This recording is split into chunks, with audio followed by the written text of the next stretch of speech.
Con Andrea Valladares, secretaria general de Renovación Nacional, analizando este triunfo de José Antonio Kast. Preguntábamos recién por las claves y también la pregunta que queda sobre la mesa es si con José Antonio Kast hay una derechización de Chile y de los gobiernos anteriores, porque el único gobierno, por lo menos en el retorno a la democracia que hemos tenido de derecha, ha sido el de Sebastián Piñera, que era más bien de centro-derecha, y hoy día vemos que muchos ven a José Antonio Kast como de extrema derecha, pese a que había candidatos más a la extrema, digamos, más a la derecha. Yo creo que efectivamente habían candidatos más a la derecha y también la posición de José Antonio ha ido cambiando en el tiempo. Creo que fue un candidato muy distinto al candidato que fue hace 4 años atrás. ¿Tú crees que se ha moderado, José Antonio Kast? Yo creo que más que moderarse ha buscado esas claves que consigan la mayoría. Creo que él se concentró en representar y empatizar con esa mayoría ciudadana que no le gustaba lo que veía. El ejemplo de la seguridad, el orden, el volver a progresar, el tener un futuro con algún nivel de certidumbre, creo que fueron las claves y eso obviamente son conceptos que van mucho más allá de una posición solo de un partido político o de su partido, que es lo que también estos días, los últimos días de campaña y sobre todo desde anoche y hoy día ha tratado de mostrar esta apertura, incluso más allá de la derecha, antiguamente derecha tradicional, como podríamos haber sido Renovación Nacional, la UDI, o la centroderecha, Chile Vamos, con Evópoli, también incluyendo a partidos como Amarillos y Demócratas, que ayer también estuvieron acompañando no solo en la campaña de estos días, sino también en el comando el día de ayer. Andrea, y a propósito de aquello, que hoy día tiene banderas de varios sectores, desde la centro-derecha hasta los nacionales libertarios de Johannes Kaiser, ¿cómo se convive de aquí en adelante? ¿Hay que crear una federación de partidos, una coalición, o cada partido sigue teniendo su título propio, usted de RN sigue siendo de RN, o hay que hacer algo más grande, pensar en una nueva mayoría, en una concertación? Yo creo que esos son pasos más adelante. Creo que hoy día las urgencias sociales demandan que todos nos pongamos a disposición. ¿Más adelante cuándo? Porque el gobierno parte el 11 de marzo. La verdad es que hoy día el presidente ha hecho un llamado a un gobierno de unidad nacional. Tenemos una reunión en un rato más después de que él vaya a la moneda, obviamente para conversar cuáles son esos desafíos que él ve y cómo podemos cooperar. En el caso de Renovación Nacional siempre hemos sido un partido colaborativo, incluso cuando nos toca hacer oposición. Por lo tanto, tenemos toda la fe y esperanza y tomamos el llamado de poder aportar en qué manera, cómo, cuándo, son las cosas que vamos a conversar hoy día y obviamente también nosotros como partido, y espero que cada uno de los partidos así también lo haga, el conversar internamente de la disposición. ¿Hay algunas líneas rojas, Andrea, respecto a lo que ha planteado José Antonio Kast en su programa desde el mundo de Renovación Nacional, que igual es un partido grande, es el partido del expresidente Piñera, es un partido relevante dentro de la política chilena? Bueno, nosotros obviamente somos un partido con una tradición democrática, colaborativa, de construir mayoría y de llegar a acuerdos. Y creo que ese sello de llegar a acuerdos es un sello que podemos ayudar a imprimir en el gobierno del presidente José Antonio Kast. Como les decía, creo que su mensaje de este llamado de unidad es muy importante. Si esto va a terminar siendo una coalición de gobierno, una coalición electoral, los desafíos de las próximas municipales y parlamentarias, creo que queda tiempo para eso. Creo que lo importante hoy día es concentrarnos en que efectivamente Chile necesita respuestas y cómo cada uno de nosotros puede cooperar en este camino. Ya, yo me imagino que ustedes aspiran a estar dentro del gabinete. Yo creo que el llamado del presidente, más de lo que nosotros aspiramos, sino que el llamado de él ha sido un llamado, obviamente, a una construcción con muchos partidos, más allá de su coalición original, y obviamente eso debería incluir a todos los partidos con alguna representación. ¿Y con qué pesos y qué contrapesos? Porque estábamos recién con un analista en una entrevista anterior donde le decíamos, bueno, queda aquí como la fuerza mayoritaria el Partido Republicano, que es quien está en la base electoral y que ha acompañado a José Antonio Kast en toda la campaña. Y él decía, sí, no, hay dos lecturas. Una es esa, que en el fondo es su base electoral, pero la otra es que sin el resto de los partidos que se sumaron a su campaña, sin la fuerza de Chile Vamos, probablemente no hubiese obtenido este nivel de mayoría que obtuvo. En ese sentido, ¿cuánto lo quieren hacer valer? Bueno, yo creo que efectivamente el porcentaje de votación es una construcción de algo más allá que su sola coalición. Hoy día no existen mayorías claras en el Congreso y hay que construirlas. Y por lo tanto creo que el presidente está bien enfocado en hacer este llamado a la unidad nacional y efectivamente si da resultado vamos a ser todos parte de este proceso de conducir tanto lo que se venga a nivel de gobierno, a nivel ejecutivo, como en el Congreso. ¿Cómo esperan que sea la relación con la oposición a partir del 11 de marzo, después de todo lo que se ha dicho en esta campaña, pero también tomando las palabras de Janet Jara en su discurso y de José Antonio Kast en el discurso de triunfo, donde ambos llamaron a los acuerdos, a ser conciliador, a respetar también al adversario? ¿Eso perdurará más allá del 11 de marzo? Yo espero que perdure más allá del 11 de marzo. Creo que de las cosas que más daño nos hacen es validar, por ejemplo, la violencia como método de acción política. Creo que hemos vivido tiempos de oposiciones muy mezquinas, lo conozco porque a mí me tocó ser parte del gobierno del presidente Piñera, y espero que todo eso quede en el pasado por el bien del país. La verdad que los llamados de anoche dan mucha esperanza, pero también se vieron algunas pequeñas manifestaciones u otras desde discursos o dichos de personas en particular. Yo espero que no lo sea. De verdad creo que Chile necesita de soluciones rápido. Creo que las personas no aguantan más y la política tradicional tenemos que trabajar en dar esa respuesta. Andrea, tú miras esta nueva coalición, que no sabemos si va a ser una coalición, pero esta nueva configuración de las oposiciones que hemos tenido ahora como el oficialismo, ¿no? A partir del 11 de marzo, y lo miras probablemente muy desde la centro derecha, porque ustedes, si nos pusiéramos en algo lineal, están más al centro que el Partido Republicano de José Antonio Kast. El tema es que también hay una presión desde la derecha más extrema, desde el Partido Nacional Libertario y desde el Partido Social Cristiano. ¿No tienen temor de que en el fondo esa presión termine redundando en que José Antonio Kast tenga que abordar temas que él quiso dejar fuera dentro de la campaña, porque él se concentró en el gobierno de emergencia? Pero alguien se pregunta, ¿habrá indultos, por ejemplo, para presos por derechos humanos, por causas de derechos humanos? ¿Será algo que recoja o esperan que él no entre en esos temas y que sean 4 años solo de gobierno de emergencia? La verdad que hoy día todo lo que representa el concepto de gobierno de emergencia es tan grande que creo que hay pocos espacios para otras cosas.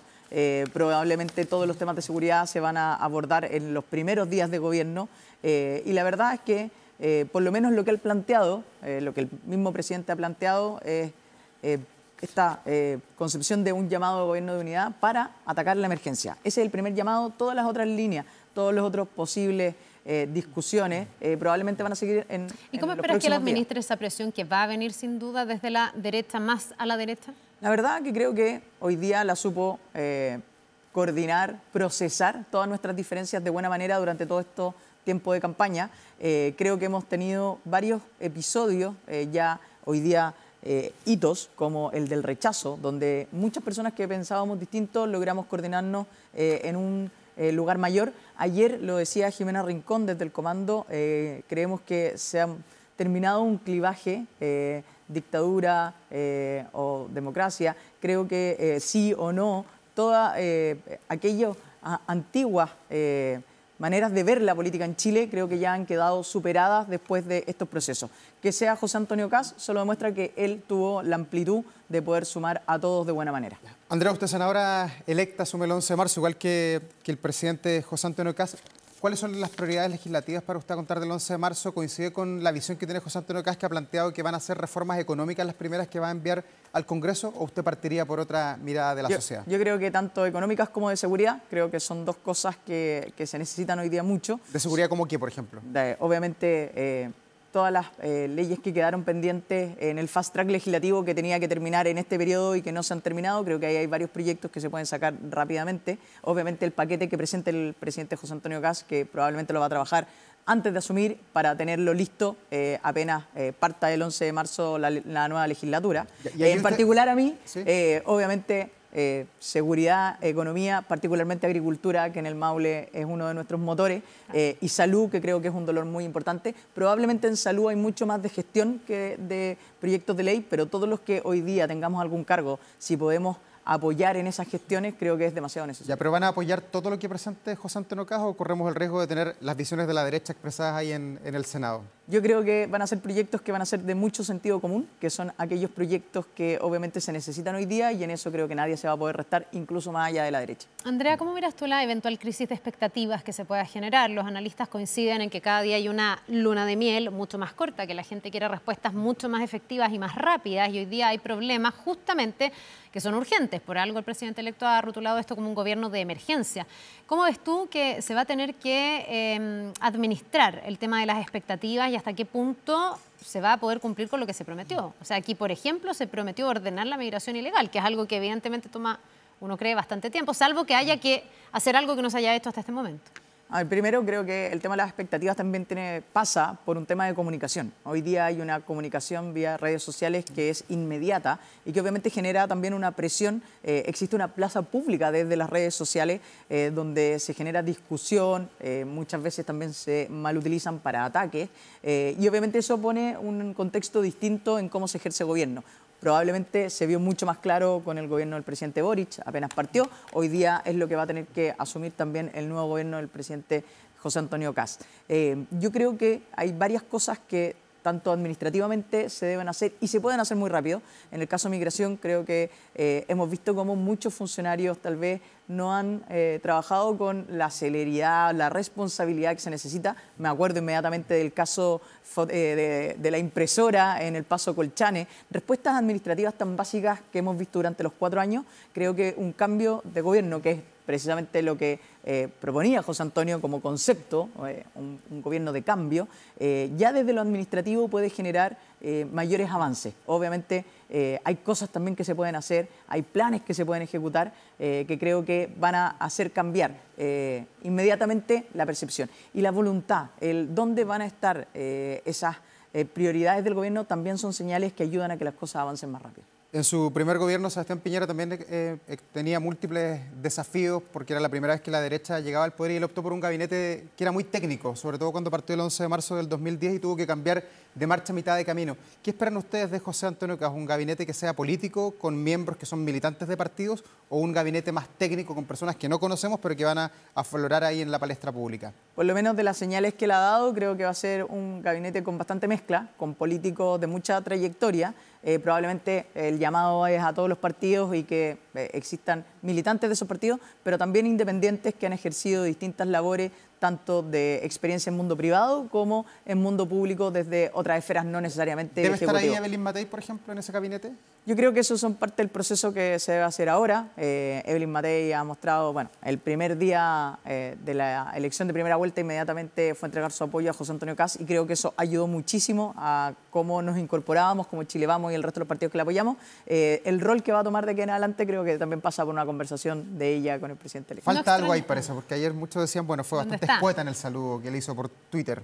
Y fue a votar muy tarde también, una cosa bien distinta. Y fue muy escueta también en sus declaraciones. Fue muy escueta en sus declaraciones y yo creo que ella está también en un proceso de cómo seguir aportando en lo público. Siempre lo ha hecho. Recordar que después de que terminó la campaña contra Michelle Bachelet, ella se dedicó a ser profesora en una escuela pública. Así que creo que hay un tema de vocación pública que siempre va a seguir presente. Para finalizar, por lo menos de mi parte, ¿cómo ves a la futura oposición, oposiciones? Tú decías, tengo experiencia porque estuve en el gobierno de Sebastián Piñera, que nos tocó una oposición dura, que las oposiciones están más complejas. ¿Cómo ves a esta? ¿Ves a Gabriel Boric, cuando ya no sea presidente, liderándola? ¿Y cómo ves que hay que administrar desde el punto de vista del presidente electo a esa oposición? Algunos dicen no dejarle pasar ni una, que probablemente sería lo que diría un Kaiser. Pero desde Chile Vamos son mucho más llanos a tratar de tender puentes y de dialogar. ¿Cuál debe ser la actitud frente a la nueva oposición y cómo ves a esa nueva oposición? Primero, yo creo que de actitud nosotros tenemos que buscar siempre, y sobre todo en los temas de seguridad o de orden, buscar mayorías siempre es bueno. Creo que siempre hay espacios para construir esas mayorías bastante amplias, que además van a ser necesarias. Pero por otro lado, creo que hay una responsabilidad que tiene que mirar la nueva oposición respecto a lo que fue el gobierno de Gabriel Boric. Yo recuerdo la frase del presidente Gabriel Boric diciéndole al presidente Piñera, lo vamos a hacer mejor que usted. Cuando termina un gobierno sin continuidad y con este nivel de porcentaje de apoyo al candidato opositor a su gobierno, creo que ellos tienen un proceso de análisis de verdad de qué es lo que hicieron y qué es lo que le plantearon. ¿Tú crees que efectivamente fue una evaluación de alguna manera al presidente Boric? Sin duda, creo que desde aquel rechazo, donde ellos se tomaron el proyecto constitucional como su hoja de ruta programática del gobierno, con un rechazo de más del 60%, efectivamente se constituyó y se cristalizó una mayoría opositora al gobierno de Gabriel Boric. Andrea Valladares, senadora electa, secretaria general de Renovación Nacional, muchas gracias por esta entrevista y seguiremos atentos a lo que pasa en este día que está tan contingente, por supuesto. Muchas gracias. Muchas gracias. Un buen